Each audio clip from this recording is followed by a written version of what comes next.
There we go. Hi everybody. Welcome to ExOperiences, and I'm very excited to see you all. This is, as always, an open EXO community kind of session, all about sharing ExOperiences, as the name says. I couldn't figure out a better and more creative name for it, but I'm all open to creative input to better names.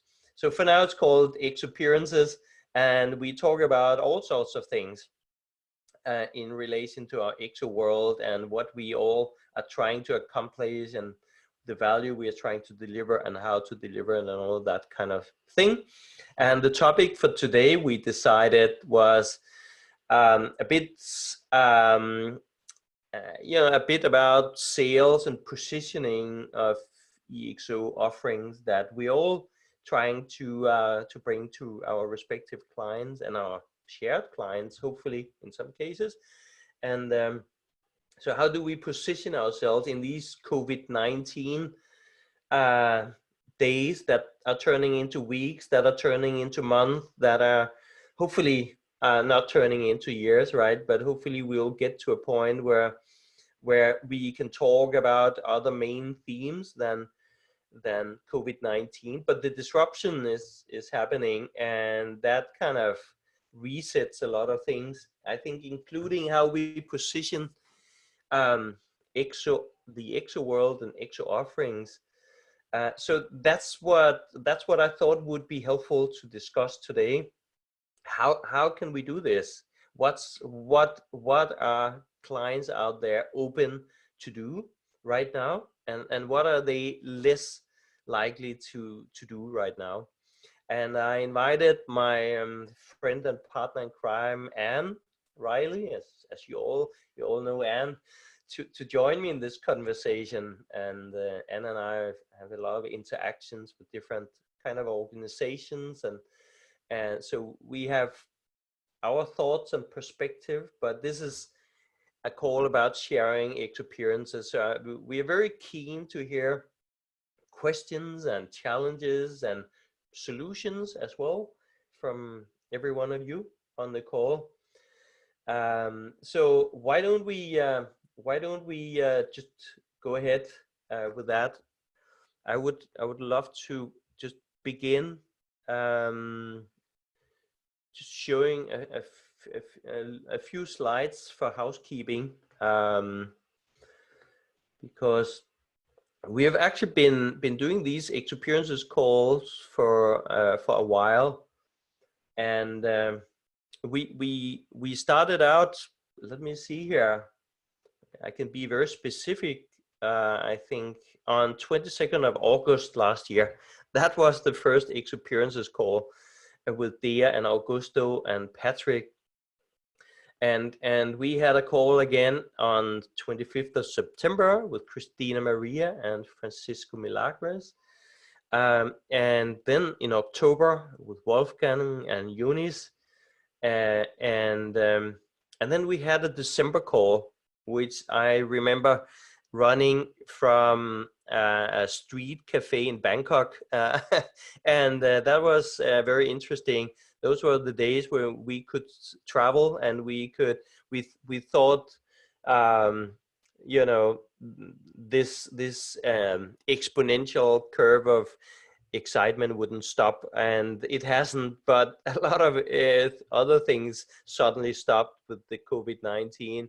Couldn't travel anymore, and a lot of clients, I'm speaking from my perspective, apparently were not that used to working from home. They were not as digital as they thought. They didn't have a business continuity plan for sure, and this massive COVID-19 disruption has been hitting hard and resetting a lot of activities and a lot of thoughts about prioritizing business initiatives for the coming months and years.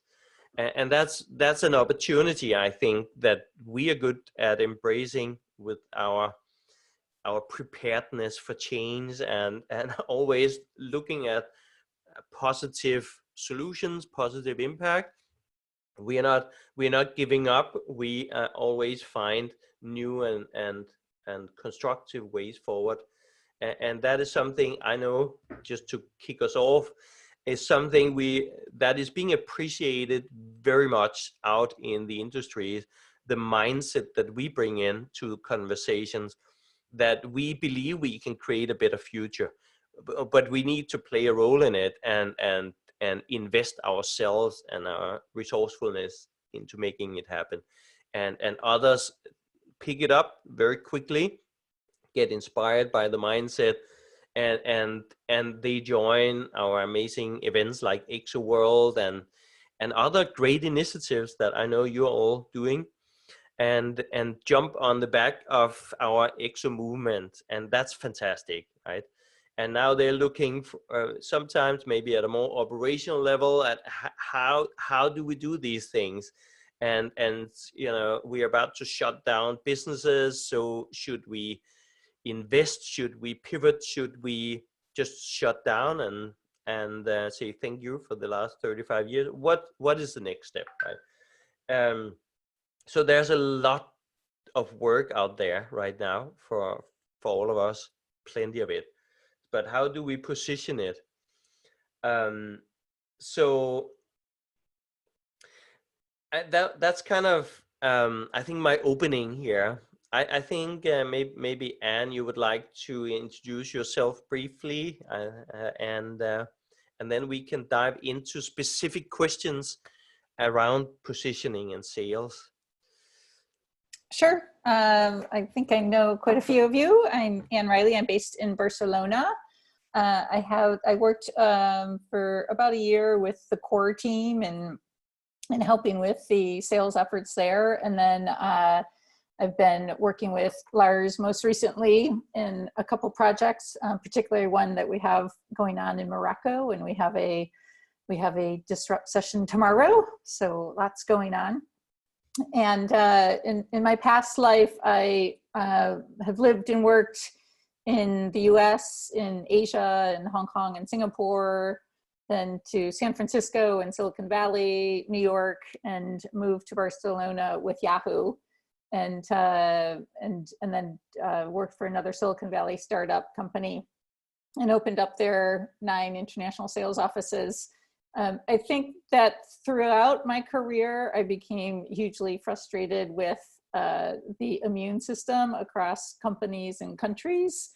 And that, you know, somebody introduced me to Karina, who said, read this book and then come talk to me if you're interested. So that's how I got into this great community. So that's me. And I'm also working right now on a project in Barcelona with Axio, which is a business focused part of the government that focuses on competitiveness for Catalan companies. So we just finished a mini sprint with Diego and Mateus, and that's another interesting model as well. It for sure is. Thank you very much, Anne. So why don't we do the following here? Now you could post questions or challenges you're facing. Maybe everybody does that in the chat first, and then we'll take one at a time. We have some thoughts that we'd like to share as well during the call here on approaches that are relatively easy to get into as a potential client. And we are happy to share that approach and take your feedback on it as well. But I'd love to hear your questions that are top of your mind in terms of positioning that we could discuss now that we have all these amazing resourceful EXO masters here on the call, and get the most out of that experience sharing. So let's take some top questions that from positioning of EXO services. EXO masters, thank you, Darcy. Yes, but there is no better word for it. I think that's you.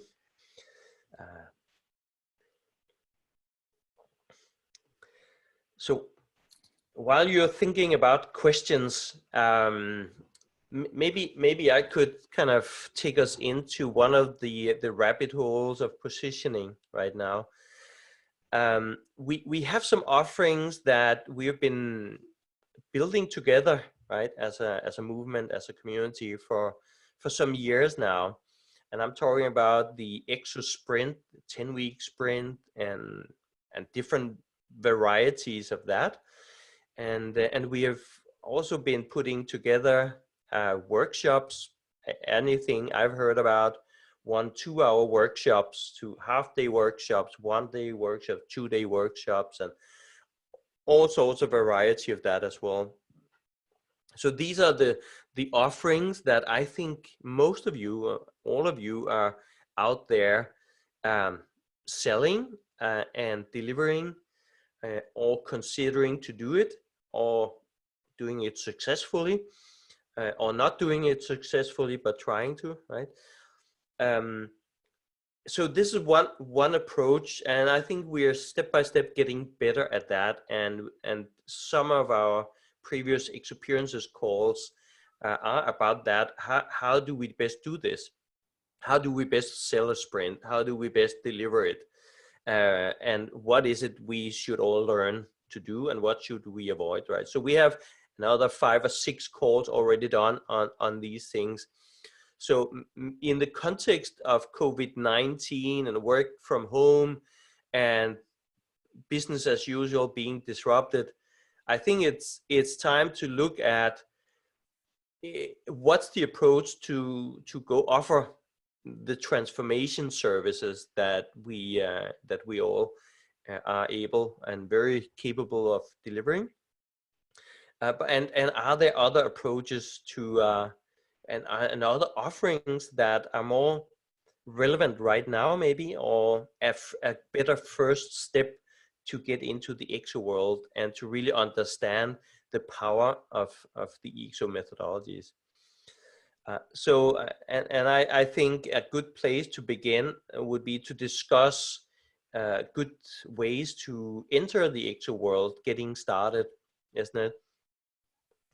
And I think let me just first say I think we're all on the EXO World amazing event, 3 days, and we couldn't check out, right? It was like we glued to the screen for 3 days, and it was amazing. I loved everything about it. And I think one good thing about that, first of all, it was virtual, so everybody could join, even if just for a short period of time. Everybody could get involved. Everybody could get engaged and feel the energy and the mindset that everybody represents in this community. And when they did that, they became part of a community. They became part of this community, even just for a short but rich experience. And one thing that, you know, Anne and I are out there talking to different organizations about right now is, why don't we look at your virtual community building, right? We can talk about sprints, we can talk about workshops, and we will, but why don't we talk about your community building, which, when it has to be virtual, is a very different beast to handle for most organizations today out there. Some are born digital, especially young startups, and they already do it on whatever platforms that work for them and their network. But for many organizations, this is a whole new approach. And it's not an approach about selling products. It's not about pushing out marketing messages. It is really about caring about the community that each company should be serving, right? And doing that around an MTP is of course, we know that is super important, isn't it? And relevant. And bang, you know, or boom, I think the young generation say boom, right? That's the moment when people realize that's true. We need to stay connected to the people that matter to us. We also need to build community, just like EXO has been doing, Open EXO has been doing, in a great way. And now with amazing events that binds it all together and allow us to deliver, involving everybody in the community who wants to be involved. Actually, businesses can do something similar, right? So building community and creating the MTP that obviously is needed to create community is I think is a low-hanging fruit for us. So that's something that we could talk about as a low barrier to entry into the EXO world. Yeah, I'm going to pause after that and just throw the idea out there. Is that interesting to discuss more on this call? And what other topics are there? Thank you, Ken, for your input in the chat, by the way. Good to see you. I think you kind of answered my question too. How did I? Yeah, and I think you go back, try to work with them about how they develop the community during this, is because that's really what they're focused on right now. Yeah. How to keep people, for lack of better words, sane during this pandemic. Staying sane. The part about staying sane, I'm not so sure about. And actually, to quote Jabine, one day I said to her, I don't know how to stay sane. And she said, well, just give it up. I did that many years ago, and everything is so much easier now. Yeah. But the community as a whole, I think they're really trying to figure out how to lower some of the stress and things like that. And so maybe to go back and talk with the municipalities around how do we help them develop that community further here. Jabine. Thank you, Jabine. I thought you were on another call at the same time, but you're listening. Just testing. Yeah. No, you're doing something really exciting there, Ken and Darcy and everybody else who's in the front line there with you.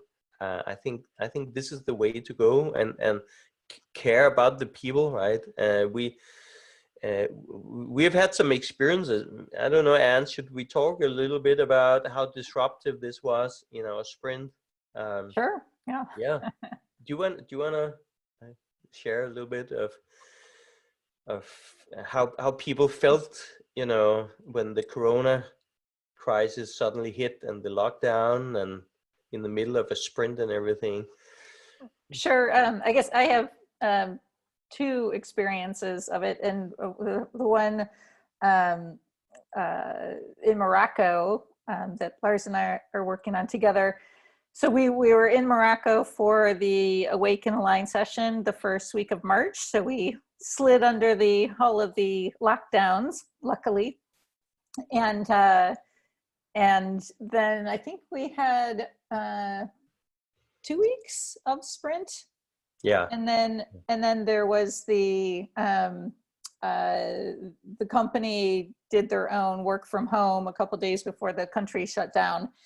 And in Morocco, it's very, very rare for anybody to work at home. And so people were totally unprepared. And also, a lot of the people working at the company have help at home. So they have child minders or cooks and people that, are helping them with shopping and things like that. So they were not only faced with, oh my God, how do I work from home? I don't have any setup to having to, deal with their children like a lot of people around the world are, but, not having their support system that they're used to. So it was a big panic, I would say, for the teams on the sprint, and really did challenge them personally. And I think and then they were like, should we stop the sprint? And and we're like, hey, this is kind of the perfect time to be learning new ways to work, which is one of the key objectives of the sprint. And I would say, Ken, I think that's also it. It's not just about transformation. So maybe kind of opening up, that goal, because there's so many other things of, about, how do we work differently, in the future, and how do we become more resilient? How do we train our people to think differently? So I think it's almost focusing on that. you know, alongside with transformation, but I just think there's so many aspects of the sprint that you can bring to the forefront because of the pandemic. I mean, we don't have to convince people anymore that disruption can happen anytime and from anywhere. I mean, that pitch, you know, used to be a little bit difficult, but now people were like, yeah, I get it. And then, you know, we certainly don't have to teach about exponential curves either. So I think two of the you know, those can be silver linings for us. And, you know, as we talk to clients, I mean, they all get disruption, and, you know, they're all trying to figure out what, you know, how they proceed after, you know, the lockdown is over. But I think this is going to continue, because we're talking about a second wave, potential third wave. When's the vaccine coming? When can we travel again? So this is not going to be over, as we know, in 2 weeks. It's going to continue. So they better start figuring out how they're going to work in the future. And I think they do need the tools and help to figure that out. But the teams, the other thing that is interesting in Morocco is there is such a culture that, you know, one of the people on the team said that, you know, we really need to be face to face to get things done. So at first you send an email and ask for something, and then you call, and then you walk over and stand in front of the person's desk, and then you might get it done. And so now, you know, they're asking for help in the company and needing to, you know, do this all from their kitchens or living rooms when they're also trying to take care of their kids. And, you know, we've had, you know, as you all have, kids climbing over you or climbing over your clients when you're on the Zoom calls. So they really did, you know, struggle for those first few weeks. And then they did need to extend another week 5, in fact, in order to get their presentations ready for the Disrupt. Again, because they were, you know, a bit overwhelmed and not knowing what the Disrupt is like. But I will say, I think they've made amazing progress in working collaboratively and remotely. And I think they are all coming out of it of like, wow, we can actually do this. And, you know, it's, you know, it can be more effective in some ways than being in the office together. So I think that's, you know, I think it's going to have a real positive effect on them. Thank you, Anne. Yeah. Any questions immediately to Anne that we can pinpoint? Just a small add to that. One of the side effects that we saw by going virtual was executive leadership would never get involved in kind of the day-to-day details or activities, because it's very hard to, they're generally running from meeting to meeting to meeting, and it's very hard to physically sit at your desk and you go, oh, I'm not going to go walk over here for 10 minutes and then walk back and go to my next meeting. But with things virtual, we included them in every one of the virtual meetings with the expectation they would never show. But it's very easy now to just log in for 10 minutes from your desk or from your phone while you have that little thing to check in and see. And once they do log in, after 2 or 3 times, they get hooked.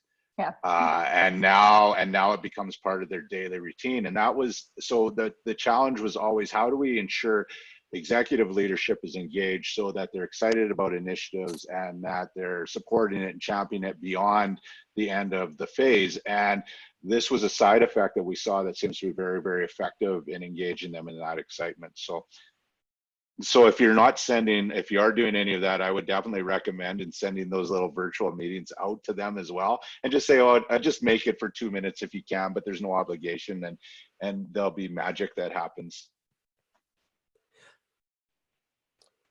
Fully agree. You gotta, we need to do what we really already do, which is care about the people in these organizations, and say, so if you don't believe you can work from home, let me give you some examples, right? And here's, by the way, some free webinars, and by the way, I've been doing this for like 15, 20 years already, and you have all been doing it for a long time as well. Definitely, we can do everything online.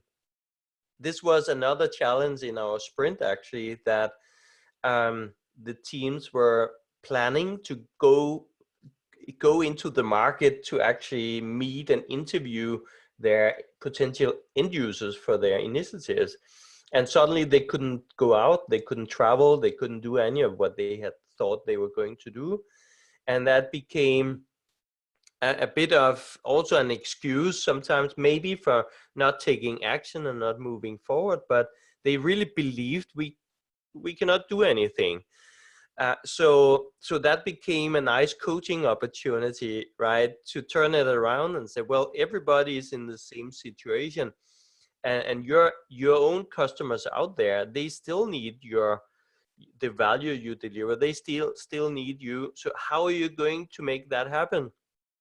If plan A doesn't work, then what's your plan B, right? And people overcame that barrier, and they realized now, as a matter of fact, it's relatively easy to collaborate online, and we can get pretty much everybody on a call. We can interview people online, and wow, the advisor calls, by the way, with our community members that have been already delivering on this project, they've been amazing, as they always are. And it helped really the sprint teams to realize, hey, we are not supposed to find the answers inside of our office. We should go find the answers out there in the world. And that's really also a key takeaway from all our sprints. It has to be that the answer is not inside us or inside our organization. They're out there. And now they had to get out there. They had to talk to external people. And that was a big challenge in the beginning for them, just to open up and even reveal what problem they're trying to solve. But now things are really smooth, and they got used to it, and they experience the value, the power of doing it, thanks to some really good advisor calls that already happened. Excellent. So those were just a few a few of many war stories to talk about how our clients are affected, right? And what we need to be mindful about when approaching them, both in the sales phase and the delivery phase. And they will get through it like everybody else. And we need to remember, that's easy to forget, right? That we live in a maybe in an exo bubble sometimes. Also, everybody we talk to are very used to working this way and living this way. So there's Darcy waving his goodbye. So great. There was a question from Marcelo. Marcelo, do you want to unmute? And Jabin is waving. Hey, Jabin, good to see you. See you soon. Hello, guys. Hey, Marcelo. How's it going, Lars?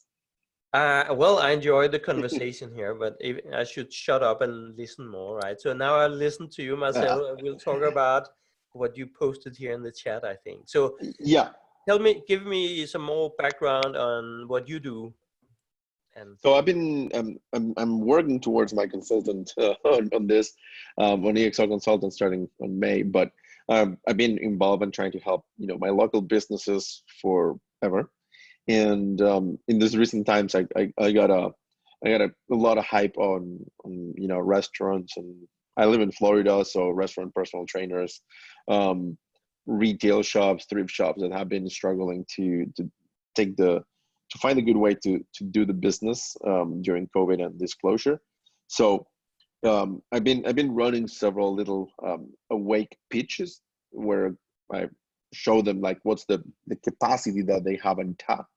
But personally, and maybe this is why I made myself with the clarification that I'm not yet a certified consultant, I've been struggling to bridge the gap between the excitement that I generate on the people when I finish the awake session and I tell them, hey, this is all that you can do, and everything else.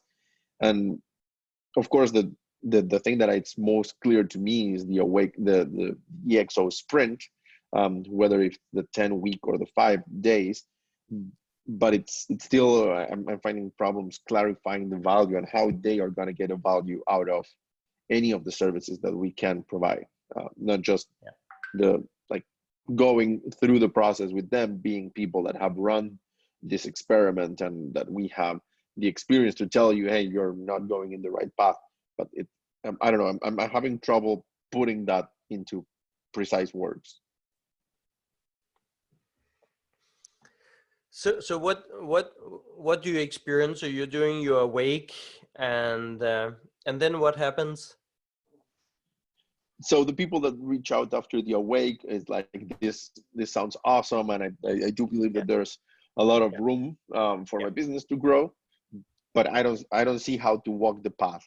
And they're basically looking for, you know, not even a framework, but more they tend not to be clients that want someone else to execute that, and or give them, you know, step 1 you call this person, step 2 you do this, and I personally believe that our methodology is not necessarily like that. It's something higher level for them to visualize their business that way through the MTP and so on. But then at that point is where they back down and it's like, oh, this is another fluffy piece idea. Right, because you use the word methodology maybe, and you're not talking to methodology junkie like many of us are. You're talking to somebody who's trying to solve a particular problem, and we may not have nailed what that problem is, so we are not speaking the same language there. Could that be the problem, you think? Sounds about right. So what do you recommend to like steer clear from using the term methodology? So it depends on the person you're talking to, and I was on a call recently with somebody who said, I'm a methodology junkie, I've tried everything out there, so what do you have? And I walked her through it, and I think it resonated very well. But I also meet a lot of amazing people who are not even interested in methodologies. They just want this business problem solved, or whatever problem it is, and they're looking for a way to get it done. And it's a little bit like the analogy of the story of people don't want to buy the drill to get a hole in the wall. They just want the hole in the wall, right? They don't want to buy the tools, and that's a problem if you provide tools and you're selling tools, right? Maybe you should turn that into a service. So what is the problem, and speak the same language as the client in terms of what are they dealing with, and why is this a problem right now, and have that conversation. And I know that we're all super excited and on fire about our EXO methodologies, and for good reasons, and we are going to use it in our work, but it may not be what sells the tickets. It may be that we do listen, and we do have a conversation, and give our prospect or our client some guidance to how are there low-hanging fruits that you could pick right away and get the problem solved. And if there are, then they don't need a methodology, right? If there's no low-hanging fruit, then there could be some practical steps that you could help them through. You could guide them. And again, they don't need to hear about the methodology necessarily if you're there to guide them, right? So I think that's something that we sometimes, you know, forget, is to speak the language of the client. That could be something. Any other thoughts on this? Lars, it's Alistair. If I can just add something. What I'm seeing in the financial services space, Marcelo, is quite similar, and we had to change our, so we're also like super on fire about strategically tackling Africa and MTP and all that kind of world. But when you speak to the execs, they're worried about the next 2 months cost burn. And what we found is that we have to taper down. Instead of speaking strategically, it kind of goes against what we all believe in. But you have to say, next week, we think that you can increase your maybe or reduce your churn in a customer channel here. And if I look at your customer base, you guys are speaking to retail and restaurants, and that they're probably thinking like my rent next month and my foot traffic, you know, those kind of words.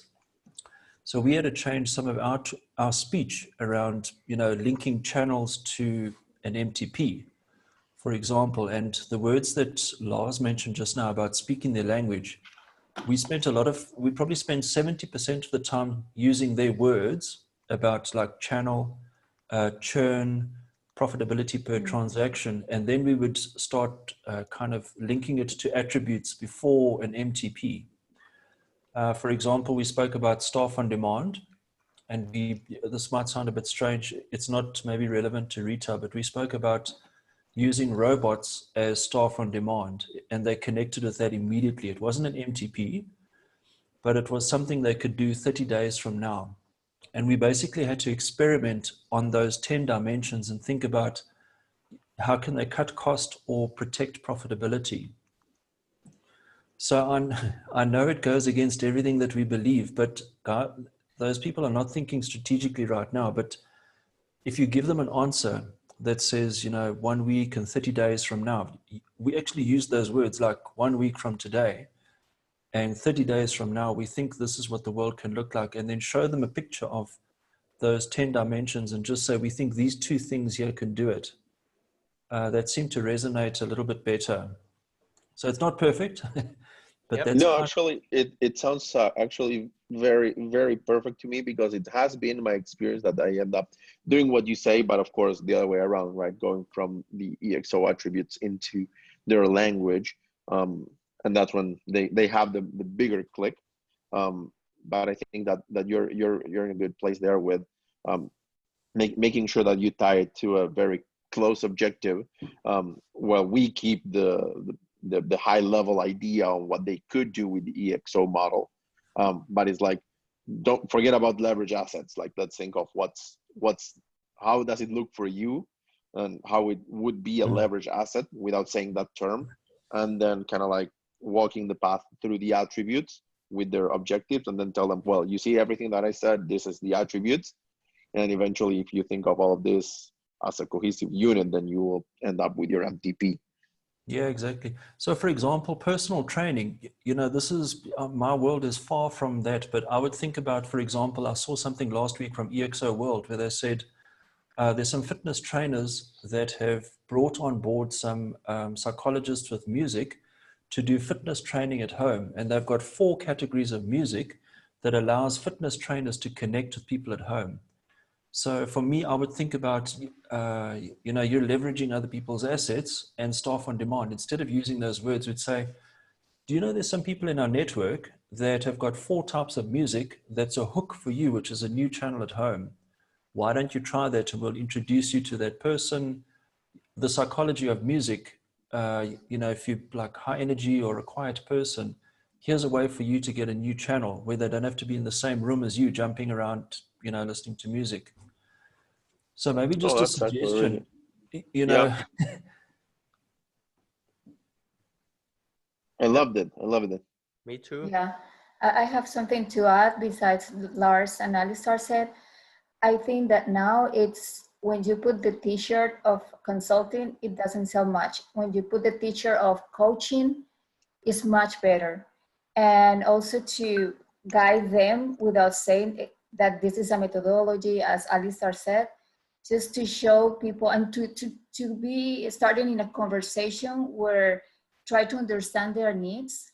As you mentioned, kind of jobs to be done, trying to understand what they need, what is the process that they are feeling, and to empathize with their feelings and what they are doing now, and try to give kind of the information we know already for exponentiality and so, but empathizing with their needs.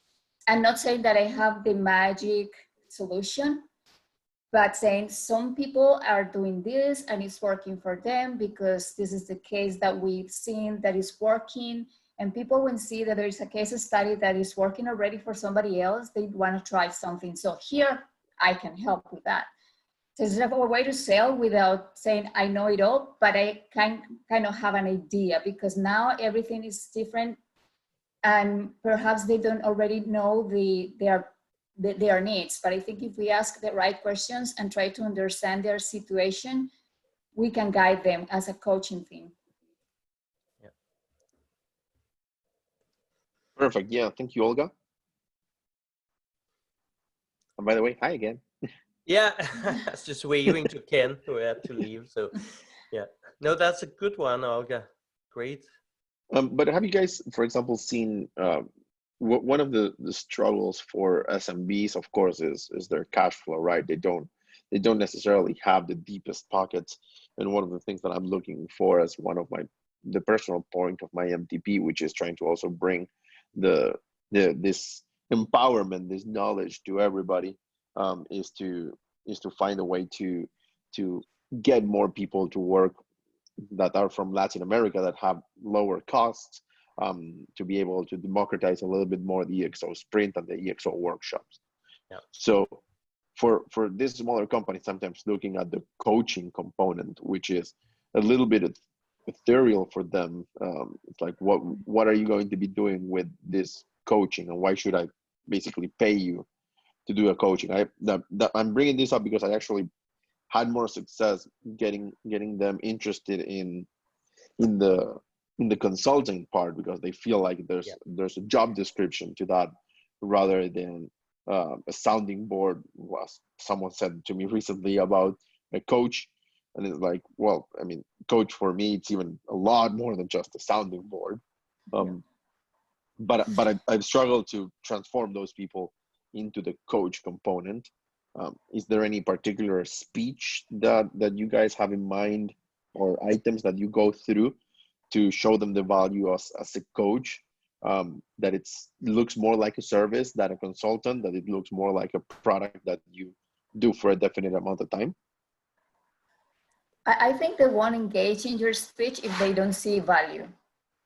So we perhaps we don't say the word coach, but we can kind of define a program, path to improve, path for transformation, path for generating different services in the midst of this problem. And if we kind of give them some tools and kind of have some seminars, I've been getting tons of webinars for free and learning lots of stuff. All my calendar is full of webinars because I see there's going to be value for me. And I say, okay, I have to learn about this, and then I engage with them. And that's the way they're getting my contact. And we can do something like that, is some seminars for free. We can get the database and see if there's something we can help them with, and then later on engage them in some more structured process. But now everybody is trying to evangelize on what they do. And we have people capture at home. So besides their working time, it's extended because they don't stop at 5. Maybe they can engage in a webinar after their working day. I don't know, it's just an idea. Yeah. Hi, I actually do Carol. like that one. Hi, Marcelo. Maybe I can share some of my experience. I'm not able to get my video working now.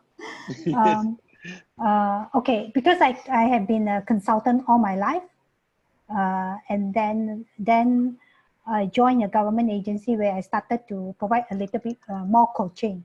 So when I explain to my client, right, if they want, most of the client would want consultant because they can be very, very clear on the deliverables that the client would want us to produce to them. So when I tell them that I'm not providing consulting, the difference between consulting and coaching, I will tell them coaching is, I want to develop your people. That means your people will be getting a lot of the knowledge and approach that I'm going to guide them, because I do a lot of design thinking coaching. So the way I do it is I will give them the training. I say, I'll train your people, and then I will coach them how to apply the technique. So I will be very, very specific. They will, I spelled out the responsibility of the team members and the responsibility as a coach. As a coach, I don't prescribe the answer. I don't prescribe the solution. I facilitate. So that's how I would explain to the client. So if you want me to do the project where I have to produce the result, then the fee will be different. Then it will be very clear on the deliverables. So I always say I would encourage, because I'm now on my own. I don't have a team. You know, when you do consulting, if you have a team, then you can undertake more deliverables. So I always explain to the client, the purpose is to train your people, develop your people to be able to do it. So that's how I have been doing it, at least for the design thinking portion. Now that I have joined it, I have been, trained on EXO Sprint. I explain the same thing. I say the idea is we are here to provide you a process that you can continue to adopt it even after, I have left. Then your team will be able to continue to work on it. So I think, and also definitely the fee will be a lot more cheaper as a coach, as opposed to be as a consultant. So that is something, maybe that will help now. That's what I will explain to my client. Another thing, Marcella, that I found that works, I've also spent the last 11 years in consulting in one of the big four. Today, when I go to clients, the words I use is to say exactly what Carol has mentioned. We leave behind a footprint, but then you also have the power of a network of 1,200 people around the world. So it's not just me. I act as a channel. And what's different is that you would pay that higher cost of having consultants who give you the answer, or they do the work and they leave something behind. Or when we work with you, we won't tell you what to do, but we'll use the power of the network with our knowledge. So if I spot a problem, I might not have the answer today, but I've got 1,235 people I can go and ask a question, and they will have seen this before. You're not paying for 1,200 people. You're paying for me, but you get access, which is the power of coaching, to ask the questions. But then you have the access of 1,200 minds behind me. And I found that resonates quite nicely with them, because your footprint is light, but you have access to a massive channel behind you, compared to other places where you have consulting and then there's a hierarchy of paying a partner, a director, and like you're paying for a fixed team in a sprint, which is quite high, then they go away and there's project overruns and all of that, compared to saying, I can channel the power of 1,200 minds into your workforce, and the footprint I leave behind is permanent, compared to here's a bill, here's like chargeable hours, and then I'm done. That's beautiful. Thank you very much, Carol and Alistair. Those are fantastic ways to engage to the result that we're bringing. And I love the footprint analogy. And Carol, what you gave me there with the train like a coach trains the people and leave the footprint, as you said, Alistair. It's definitely, I love those. I'm going to try to work them into how I phrase the pitches, because it does sound like resonate, and it does sound like a very clear way to articulate to the people the difference between coaching and consulting, and what are the benefits that they will be reining in. Exactly. And yeah, thank you. Yeah. I also want to share, right, another thing about currently, I earlier some of you have shared the client is now, they have no time or effort to think about, strategy or strategic thinking, a lot of them. But at the same time, many clients are looking for opportunity to reduce costs. So I was, just before the lockdown in my country, I was going to start a project on strategic cost management. So I was planning to use EXO Sprint methodology to do that. And but because of the lockdown, they are delaying it. So I have been encouraging them, that, we can still do the project during the lockdown, but I think they are still not comfortable. But then again, I am still trying to figure out how this could be done. I am sure it can be done, because some people may say that, oh, I have to invest in technology in order to reduce costs. Yes, to a certain extent, yes. But at the same time, I will also have to look into possibility of opportunities where they don't need to invest. So this is something that I just wonder whether any of you have any experience using that methodology for cost reduction. Yeah, I've tried gain share, Carol, to be honest with you. So you can have cost reduction, or you know, that you put a few metrics around that. I've done something where you work for like 3 or 4 weeks for free, and you're not always certain what the outcome will be, but you give them a range. Like, for example, you'll get a cost reduction if I work with your people, and the cost reduction is 2 to 3%. My fee will be, 10% of that. Or the other side is if you're looking at growth, I typically go for gain share instead of billing per hours. Your sales cycle is longer, and you probably spend 2 or 3 or even 4 weeks defining what the metrics are. But once you're in and you're coaching their people, like I said, the sales cycle is longer to convince. But you've got a workforce inside there that are helping you either on growth or cost reduction, and then you spend all your time helping. You're basically freeing up their time to get the metrics that you're trying to achieve. So it's tough, but it's a way that I've found to elegantly navigate that, so that you don't bill for like 4 or 5 weeks and then you find out, oh, I didn't really achieve it. You can let it run for 7, 8, 10, 12, 15 weeks, but the bigger that growth metric is, or the cost reduction, the more that you'll earn out of it. So maybe something to think about there. Fortunately or unfortunately for this particular client, right, I also encourage them to adopt a coaching method. Means I'm going to coach and advise their team, rather than that means that they would put up a team to work with me, and where I will train and coach their team to identify opportunities to reduce costs. So that will actually manage the risks, because on my part, because I will be alone. So that is what we are. So my plan is to use the sprint methodology, which maybe I would have to mix with other methodology at the same time. Yeah, I like the idea, Alistair, but I'm always concerned about value billing. It's one of the most difficult, but it's also has the biggest impact. Yes, definitely. To be honest, Yeah.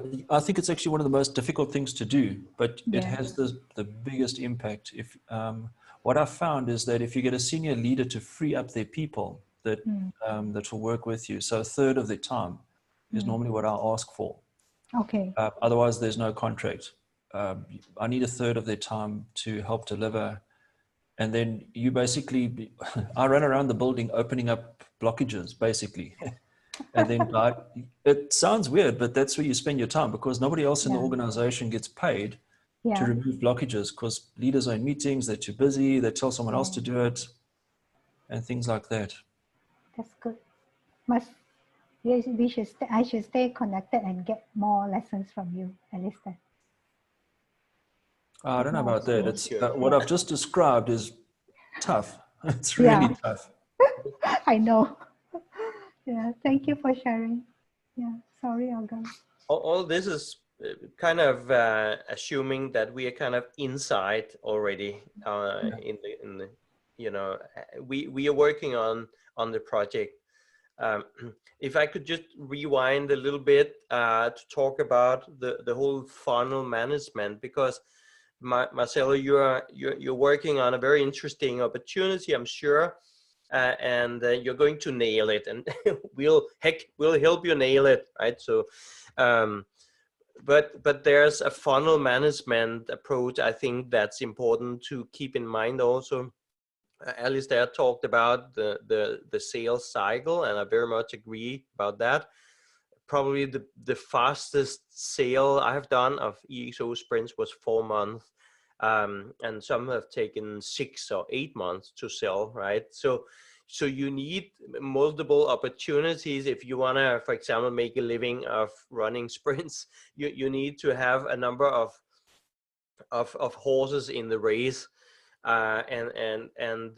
so it's something to consider. The way I personally do that is, first of all, I want to deliver value on every single call, right?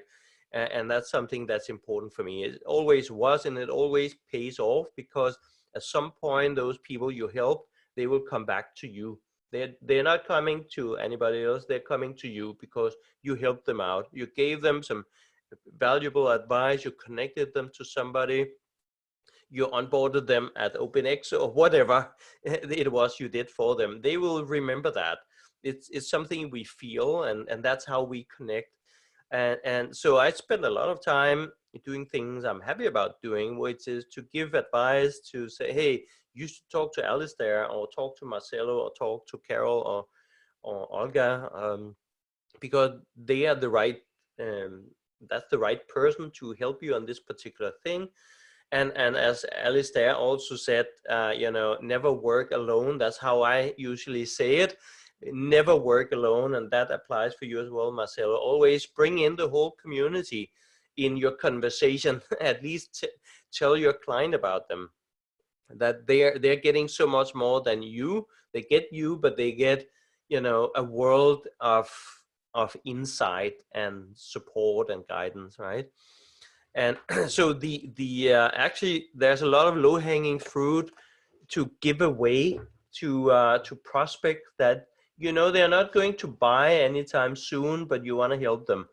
And I usually say, hey, I don't think, you know, we should have a conversation about sprints or any of that. I think you should just go and get the book, right? Because this is the blueprint. Why don't you pick up the book? You read it over the weekend, and I'm happy to answer questions. And you can actually run a program by yourself. I know that they're not going to do it, but I generally think that you could run it by yourself by really studying it if you want to. And the fact that you say, I'm not here to actually sell you anything. I'm here to give you the resources, with the blueprint, access to the community, which is free. You can have a foundation course for free. You can learn the methodology at very little cost, and actually in a matter of a few weeks. Why don't you do that? And if you have questions, come and ask me, right? I'm here. And that's the trust building, and you deliver value. And at some point, they become a more qualified lead, and now the window of opportunity is open. Now they have this project coming up. A strategic decision was made. They need help from somebody, and then your phone rings. I guarantee you, when you have been helping them. Yeah, Lars, I can echo that like 50 times. I can tell you some of the things that I do for free now. I spend, if I look at the body language of people on the screen, they will feel like you're trying to sell them something. So what I rather do is, for hot leads, I keep maybe 8 or 9 different prospects online, but I sell them nothing right now. What I do is I say to them, can I show you a benchmark of other EXOs in South Africa that I've found? And there's some insights that we've got over there. And then I'll send them one slide only to say, you remember we spoke about those 5 attributes? It's called scale and ideas. I spotted somebody who's really, really struggling. So I'm not going to say I think they got a problem while I'm helping them. It's more like, did you know that there's an EXO that's struggling? And why don't you watch them and see how they deal with it? That's it. And all that it does is you're continuously giving information to 8 or 9 leads that are sitting out in the economy. So the benchmarking thing is something I'm doing right now. When I phone people, I'm not there to sell a sprint. I'm comparing their industry to what I see in other developing markets. And then I do a lot of research on those guys to say, look, this is my observation. And it's a way of giving free advice. What I learned is I did this with a manufacturer, a mask manufacturer. I've got it sitting on my desk. And I said, I found a way that you can leverage other people's assets. And I found a bunch of school children that are using 3D printers to make a whole bunch of masks. And I left it there. A little bit later, I said, hey, in Czech Republic, did you know that they are using recycled shopping bags to make masks? And we left it, like 2 weeks went by. This week we said, what do you think about that? And they connected leveraged assets with shopping bags to their factory. Then they came back and said, like, how do I do it? At no point did we sell them a sprint. It's only 5 days work. That's all we got. but the outcome was what Lars said. The phone didn't ring, they wrote an email. But I've tried that approach, and I found that if you're giving like a third of your time, there's a long list of these things that might not come off straight away, but they're getting something from you today, and then they'll return to buy. And I found trust and quality. Those are the two things that beat hardcore sales every single time, without a doubt. Yeah. Period. I fully support that. So basically what you're seeing in your 4-month funnel of sales to try to sell a service, you're seeing a value generation call that goes for free to keep to begin to warm up a particular lead by providing an EXO example or an EXO value to their problem or to their area. So kind of like to always recurrently give them something to think about. Of course, I'm staying on top of their mind, but giving them, so you see this is what happening in your space. This is what other EXO companies are doing in another country, in another similar area. You provide that value, and that value, as you were saying, Alistair, is tailored, right? So you're working specifically to a particular need, right? Or you guys are thinking of doing something a little bit generic, to use the generic word, to kind of like say, this is what I can offer you, this is what I can provide in the space. And similar to, for example, what Lance Papler is doing with a generic email blast of what's the newest. If I love working in thirds and 70s. I spend 30% of the time generic and 70% of the time specific. So Marcelo, by the time I jump on the phone with you, if I know you, then I need to know like your neighborhood, your competitor, your price, where you are, your history, everything. And I'll do everything in my power to know about you, because when I speak to you, you've got to feel like this is a personal service that you're getting for free that is so valuable that you're not going to get it anywhere else. You have to come back here. So there's two parts in my world. One is people I've never met in my life and I need to go and sell to them. The way that I tackle that part of the market is I've gone and I've written to other EXO consultants in South Africa, and I found 5. And I've said to them, are you willing to invest a third of your time to build up a pipeline in the market that's going to last for 6 or 9 months rolling continuously? Not everybody's like that. So I'm being really transparent with you. I had to go find the right people who will do that. Yeah. What we are doing for people we've never met before is we are running online events. Tomorrow we're running something called EXO Business Heroes Africa. We've got 85 people on there. That is generic, and that's exposing the entire market to the methodology. But there's one thing which is unique, and it's around entrepreneurship. So between 5 or 6 consultants in South Africa who are EXO certified, we personally wrote to people that are in large corporates that are struggling with big cost structures. And we've put something inside there which is around entrepreneurship to unlock exponential capabilities. At the end of that session, we tell them we're going to give you a free EXQ survey. There's a URL, you can click on it, go and do that. And then we're spending 1 hour on design intelligence. So we're using science fiction. That is generic, but then we're going to go back to them with their comic book and the EXQ server. And by the time we arrive back, we're going to say, we'll give you 1 hour of feedback. I'm not calling it consulting or sales. By the time we arrive there, all 5 of our consultants would have researched like mad. We would have phoned everybody that we know in our network, and we're going to speak to Marcelo about your comic in terms of 2030, because you're going to do that with us tomorrow. And then what are the top 3 things that you can act on your EXQ survey, which was for free? And that is like super tailored advice that we give to you. And this is how we tackle people that we never know. People that we know at the moment, that's basically relationship-based selling, but there it's only quality advice in terms of, there's a benchmarking. I think you should watch out about these competitors. If you want to leapfrog those guys, here's a framework that you can use, around those 10 attributes. So that the sales type of cycle is a bit different there. Sorry, that's a lot of words, but that's how we're trying to go to market right now. Yeah. Yeah, and actually, I've been trying to do something like that. At the beginning, you guys were talking about building the community. So I would definitely find a moment to reach out to the Florida EXOs. I know Olga, you're one of them.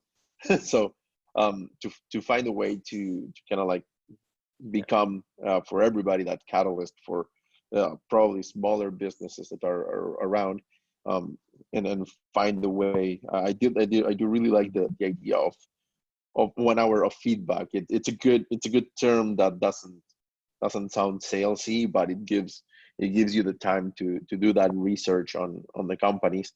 And as you say, this is a numbers game also in terms of getting prospects and getting the word out. And it sounds super interesting that you have 85 people that you guys are going to present tomorrow, because definitely that's a good enough community to understand if you are meeting the needs with that presentation style.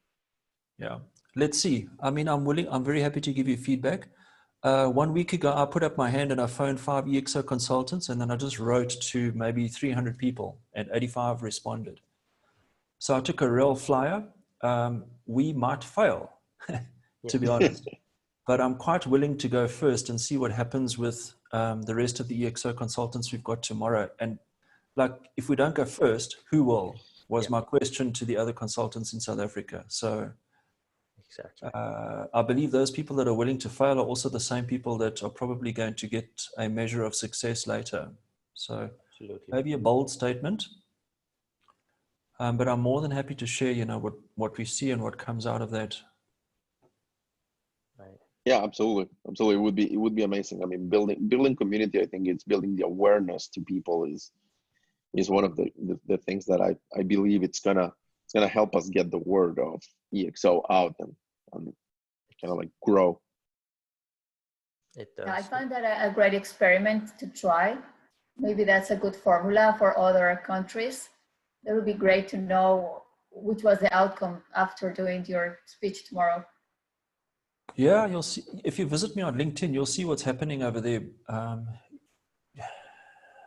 We're basically trying to create a machine of a whole suite of services that we want to offer. So if you have a look at the design intelligence methodology from Singularity University, there is nobody in Africa talking about 2030 and working backwards. What we're trying to do is link a comic book to something called exponential, D4X, design for exponential. I found a methodology that's got like a whole world before you even go anywhere near an exponential organization or exponential transformation. And it's a whole different suite of services that other consultants, including the Big Four, McKinsey, Boston, all those guys, they're not even touching that stuff at all. So we're going to try it tomorrow and then see. My personal cool thing I want to do is charge people money for creating comics that change their lives. Yeah. I can't tell them, I'm not going to tell them that, but I'm going to try it out tomorrow. But then I'm going to link it to some kind of concrete methodology so that when they leave, we can go back and sort of have a few steps that they can act upon. And what I'm trying to do is turn a comic book into a 5-day sale into a 10-week sprint, basically. So that might sound strange, but No. No, good luck. It works. Excellent.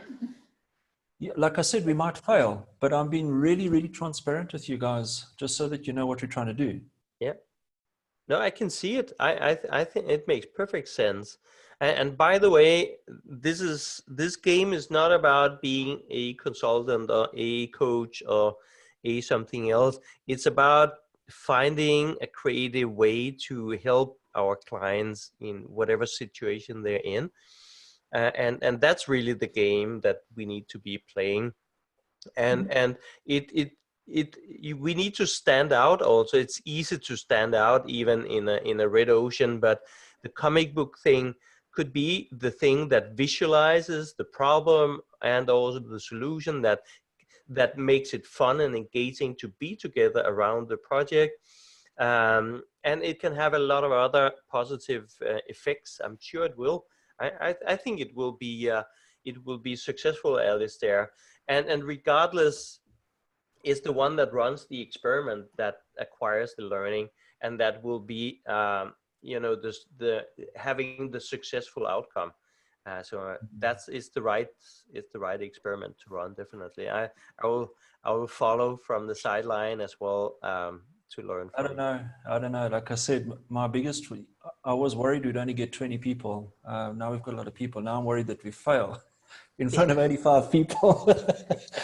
Yeah, so again, just being very honest. Let's see. Yeah. Good Yeah, luck. Good luck with it.